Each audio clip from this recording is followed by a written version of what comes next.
My dear students, आज अपन एक और नई वीडियो के साथ चल रहे हैं। इसमें अपन पढ़ेंगे एब्जॉर्प्शन क्रोमैटोग्राफी। ओके, क्या पढ़ेंगे? Absorption chromatography.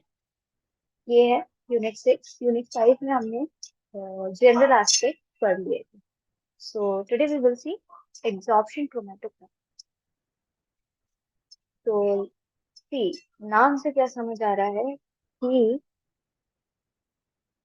फिनोमेना कौन सा होगा? एब्जॉर्प्शन। एब्जॉर्प्शन क्या होता है? एब्जॉर्प्शन मतलब सिर्फ सरफेस पे कोई चीज एब्सॉर्ब होगी, एब्सॉर्ब होगी। ठीक है, only on the surface. Gulab jamun में जॉर्प्शन है। जॉर्प्शन क्यों? क्योंकि सरफेस पे भी एब्सॉर्ब होता है और अंदर भी एब्सॉर्ब होता है। दोनों फिनोमेना है जॉर्प्शन और एब्सॉर्प्शन। मीन्स बल्क में कंसंट्रेशन सिर्फ इधर है। अभी हमें पढ़ना है absorption. Means only on the surface की बात हो रही है। तो इसमें हमें क्लासिफिकेशन तो हम ऑलरेडी देख चुके हैं। क्रोमेटोग्राफी का प्रिंसिपल देखना है, efficiency methods. Okay, one by one we will see everything. Let's start with the unit. तो हमने इसके पहले वाली यूनिट में पार्टीशन क्रोमेटोग्राफी के अंदर पेपर क्रोमेटोग्राफी पढ़ ली थी। अब हमें इस यूनिट में पढ़ना है कॉलम क्रोमेटोग्राफी बेसिकली। तो कॉलम क्रोमेटोग्राफी आपको पता है, मैंने क्लासिफिकेशन में आपको बताया था कि ये एक 3 डायमेंशनल क्रोमेटोग्राफी के अंदर आती है। किसके अंदर आ रही है? On the basis of shape of stationary support. Stationary support का शेप कैसा है उसके अकॉर्डिंग हमने क्लासिफाई किया है। 2 डायमेंशनल में हमने पेपर देखा और थिन लेयर में हम प्लेट यूज करते हैं, उस पे कोट करते हैं। ओके, यहाँ पे 3 डायमेंशन में कॉलम का यूज हो। So let's start. इसका प्रिंसिपल, सबसे पहले इसका प्रिंसिपल हम देखते हैं। तो इसके प्रिंसिपल में हमें क्या देखना है कि यहाँ पे ये जो क्रोमेटोग्राफी है, it is liquid solid chromatography. वो थी लिक्विड लिक्विड, ये है liquid solid. Solid stationary phase, liquid solid phase. Okay, liquid mobile phase and solid stationary phase, इसलिए इसका नाम हुआ liquid solid chromatography. Now solid phase is used in liquid solid chromatography. अब solid phase या solid support क्या क्या हो सकते हैं? तो सॉलिड सपोर्ट आपके हो सकते हैं सिलिका जेल, दूसरा हो सकता है एक्टिवेटेड एल्यूमिना,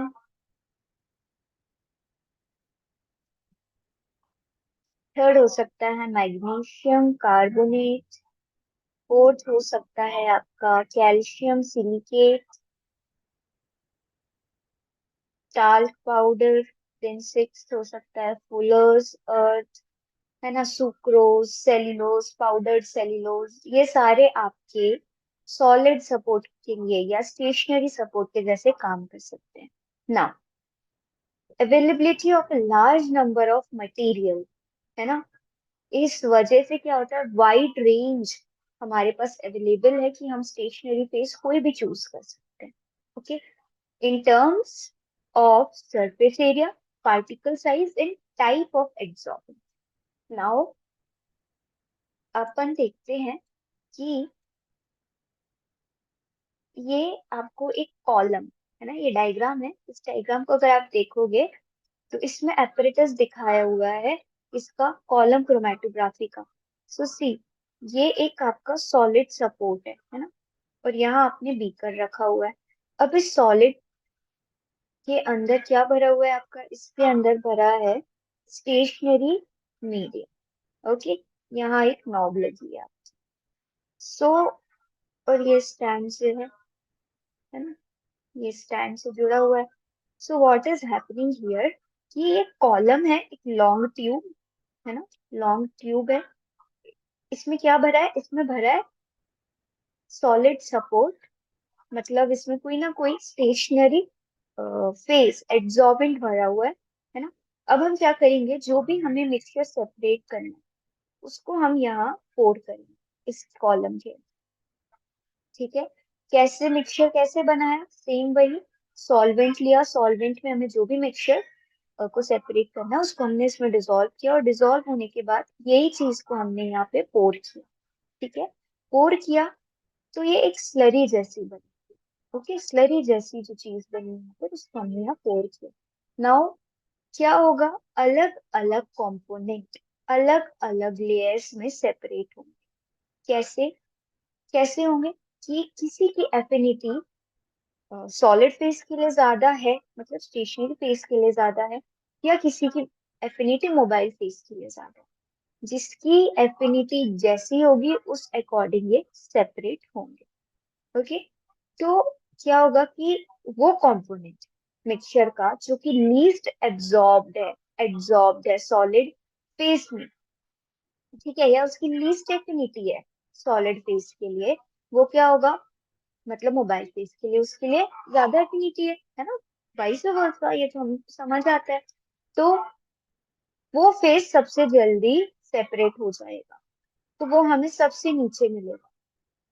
कौन सा, जो मोबाइल फेस में ज्यादा डिसॉल्व है। ठीक है, more dissolve in solid mobile phase, वो हमें सबसे पहले मिलेगा। So the phase which is least absorbed in stationary phase gets carried along the mobile phase at a faster rate than other। ठीक है, तो आप यहाँ देखो ये ग्लास कॉलम है, यहाँ मोबाइल फेस भरा हुआ है, ये कॉटन का पैड भरा है ना, यहाँ सॉलिड स्टेशनरी फेस है, और ये बैंड्स आपको दिख रहे हैं सेपरेट, ये एक बैंड, एक यहाँ बैंड, एक यहाँ बैंड, तो इस तरीके से आपको अलग अलग कंपोनेंट्स जो है वो सेपरेट मिलेंगे।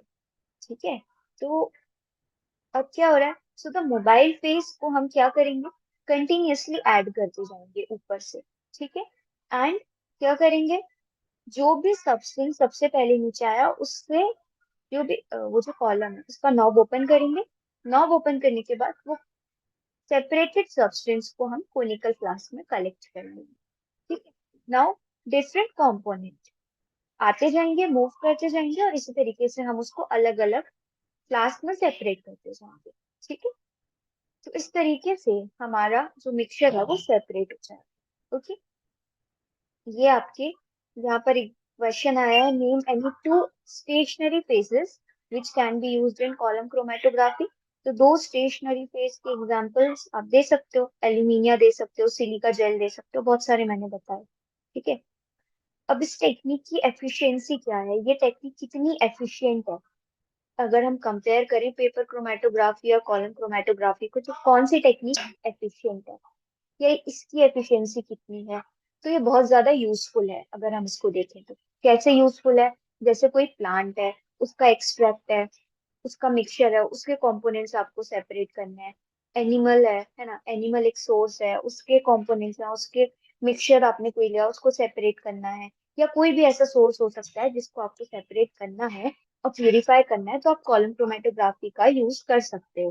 ठीक है, अब यहाँ पर हमें बहुत सारी चीजें जो है वो ध्यान में रखनी है। क्या, कि सैंपल साइज कैसा होना चाहिए, है ना, सैंपल साइज होना चाहिए हमारा फ्यू मिलीग्राम। ठीक है, एब्जॉर्बेंट कैसा होना चाहिए, है ना, और मोबाइल फेस का क्या कैरेक्टरिस्टिक्स होनी चाहिए। तो यहाँ पर आपके कुछ पॉइंट्स दिए हुए हैं जो हमें ध्यान में रखने हैं। सो एक एक करके हम देखते हैं। ठीक है, so the following points are to be kept in mind for this technique. सबसे पहले, टाइप ऑफ एब्जॉर्बिंग या स्टेशनरी फेस कैसा होना चाहिए हमारा। ठीक है, तो अनसैचुरेटेड, एरोमेटिक, पोलर। पोलर में क्या हो सकता है, अल्कोहल, एसिड, अमीन्स। किसमें एब्जॉर्ब होंगे, पोलर सॉल्वेंट। पोलर सॉल्वेंट या एब्जॉर्बेंट क्या है, मेटल ऑक्साइड या मैग्नीशियम सिलिकेट। जैसे हम बोलते हैं ना, like dissolves in like, same polar compound polar absorbent में ही एब्जॉर्ब होंगे। फिर और क्या हो सकता है, सिलिका जेल हो सकता है, मैग्नीशियम सिलिकेट हो सकता है, ये सारे एसिडिक एब्जॉर्बेंट हैं। ये बेस में एब्जॉर्ब हो, ठीक है ना। अब एल्यूमिनियम, जैसे हमें पता है एल्यूमिनियम ऑक्साइड का एम्फोटेरिक नेचर है, मतलब एसिड बेस दोनों के साथ रिएक्ट कर लेता है। वैसे एल्यूमिनियम भी यहाँ पे दोनों एसिडिक में भी या बेसिक सब्सटेंस में एब्जॉर्ब हो सकता है। फिर एक और आता है केसलगर। इसको आप देखोगे तो ये वीक एब्जॉर्बेंट है ना। और इसकी कोई भी means it shows no selectivity for polar compounds. Okay, ये वीक एब्जॉर्बेंट है इसीलिए। ना सुक्रोज भी वीकेस्ट एब्जॉर्बेंट है। चारकोल स्ट्रॉन्गेस्ट एब्जॉर्बेंट, ठीक है। Charcoal most reactive form of carbon भी है, इसको हम most reactive form of carbon कहते हैं, ठीक है। नाउ एब्जॉर्बेंट को आप एक्टिवेट कैसे कर सकते हो, तो एक क्वेश्चन आया भी था, तो मैंने आपको बताया था आप इसको हीट कर सकते हो 100 से 120 डिग्री सेल्सियस तक 1 घंटे के लिए, है ना। और एल्यूमिनिया जो है उसको आप 400 डिग्री तक हीट कर सकते हो। इससे क्या होगा, ये सिलिका जेल का टेम्परेचर था 100 टू 120, एल्यूमिनियम का टेम्परेचर है 400, ठीक है। नाउ अदर कैरेक्टरिस्टिक्स क्या है, कलरलेस होना चाहिए, इजीली अवेलेबल होना चाहिए, चीप होना चाहिए, सैंपल के साथ रिएक्ट नहीं करना चाहिए। तो ये टाइप ऑफ एब्जॉर्बेंट हुआ। इसमें हमने क्या क्या पढ़ा, एग्जाम्पल्स पढ़े सबसे पहले तो, और एल्यूमिनिया और इसका सिलिका जेल का टेम्परेचर पढ़ा और कैरेक्टरिस्टिक देखी। दूसरा क्या है इंपॉर्टेंट पॉइंट कॉलम क्रोमेटोग्राफी के लिए, वो है पार्टिकल साइज। किसका, स्टेशनरी फेज का। तो जो भी आप स्टेशनरी फेस में सब्सटेंस यूज करोगे वो यूनिफॉर्म पार्टिकल साइज का होना चाहिए। ऐसा नहीं कोई बड़ा कोई छोटा, कोई बड़ा कोई छोटा, ऐसा नहीं होना चाहिए। ऐसा होगा तो क्या होगा, इस टेक्निक की एफिशिएंसी बहुत कम हो जाएगी, अच्छे से चीजें सेपरेट नहीं होंगी। So finely divided nature of stationary phase leads to better separation. तो पार्टिकल साइज आपका 74 से 149 म्यू हो सकता है ना। अब क्या होगा कि अगर सही तरीके का पार्टिकल साइज नहीं है स्टेशनरी फेज का, जिसमें जो मिक्सचर एब्जॉर्ब होगा, तो it will be difficult for the components to be separated. और सॉल्वेंट भी मूव नहीं कर पाएगा अच्छे से, है ना, सॉल्वेंट मूव नहीं कर पाएगा। फिर क्या है, थर्ड थर्ड पॉइंट है सरफेस एरिया, किसका, स्टेशनरी फेज का। तो सरफेस एरिया कैसा होना चाहिए, सरफेस एरिया ज्यादा होना चाहिए, है ना। जैसे हमने सरफेस केमिस्ट्री में क्या पढ़ते हैं, जितना ज्यादा सरफेस एरिया उतना अच्छा एब्जॉर्बेंस, है ना। सरफेस एरिया कैसे बढ़ाते हैं, स्मॉल पीसेस कर दो, है ना, स्मॉल पीसेस कर दो तो इन सबके पास अपना एक surface as compare to large, जिसमें सिर्फ ऊपर का या नीचे का सरफेस एरिया है ना। सो जितना ज्यादा सरफेस एरिया होगा आपका उतना अच्छा एब्जॉर्बेंट वो एक्ट करेगा, ठीक है। तो possibility larger होगी interaction of molecules adsorbed on the stationary phase. It will lead to better separation, but the size has to be optimally chosen, है ना। बहुत ज्यादा छोटे होंगे तो क्या होगा, मोबाइल फेस बहुत धीरे धीरे ट्रेवल करेगा, है ना। क्या होगा, क्रैक्स आ सकते हैं, और भी डिमेरिट्स हो सकते हैं ना। लेंथ कितनी होनी चाहिए, सो लेंथ आपकी आइडियली 20:1 एंड 30:1 ली जाती है, जो भी आप कॉलम लेते हैं। फिर क्या हुआ, सैंपल टू एब्जॉर्बेंट रेशियो। तो सैंपल और एब्जॉर्बेंट का क्या रेशियो होना चाहिए, सो आइडियली अगर आप सैंपल चूज करते हो 1:20 एंड 1:50, है ना, तो ये आपका आइडियल है। और अगर मोर कंसंट्रेटेड सैंपल यूज करते हो तो बहुत ज्यादा अच्छे से सेपरेशन नहीं हो पाएगा। वही मोर कंसंट्रेटेड मतलब मिक्सचर का अमाउंट ज्यादा है एज कम्पेयर टू सॉल्वेंट जो भी आपने इसमें डिसॉल्व किया स्लरी बनाने के लिए। नाउ मोबाइल फेस कैसा होना चाहिए, तो मोबाइल फेस आपका विस्कस नहीं होना चाहिए। विस्कस मतलब पता है, विस्कस मतलब कि जैसे ग्लिसरीन है ना, so retardation in the flow of what, solvent या एनी सब्सटेंस, लिक्विड, एनीथिंग, है ना, या in the flow rate, we can simply say retardation in the flow rate. वो क्या होता है, वो विस्कोसिटी होती है। तो ग्लिसरीन बहुत ज्यादा विस्कस है, पानी कम विस्कस है। तो आपका जो भी मोबाइल फेस है वो विस्कस नहीं होना चाहिए, विस्कस थिक नहीं होना चाहिए, है ना। और दूसरा क्या है, रिएक्ट नहीं करना चाहिए कंपोनेंट्स के साथ। Now the flow rate of the solvent, it should be uniform, बहुत ज्यादा फास्ट नहीं होना चाहिए, ठीक है। तो इसकी वजह से आपके सेपरेट कंपोनेंट्स अच्छे से, अगर ये सारी चीजें नहीं होंगी तो सेपरेट अच्छे से होंगे एंड अलग अलग बैंड्स आपको clearly visible. So I hope इतना आपको समझ आया होगा, mechanism, that is principle and the types of absorbent, particle size, surface area, length, sample and choice of mobile phase जो हमने अभी देखा। इसके बाद हम देखेंगे मैकेनिज्म ऑफ सेपरेशन। तो आई होप आप लोग को समझ आया होगा। अ, अगर आप लोग को मेरी वीडियोस पसंद आते हो तो please subscribe to my channel. Thank you.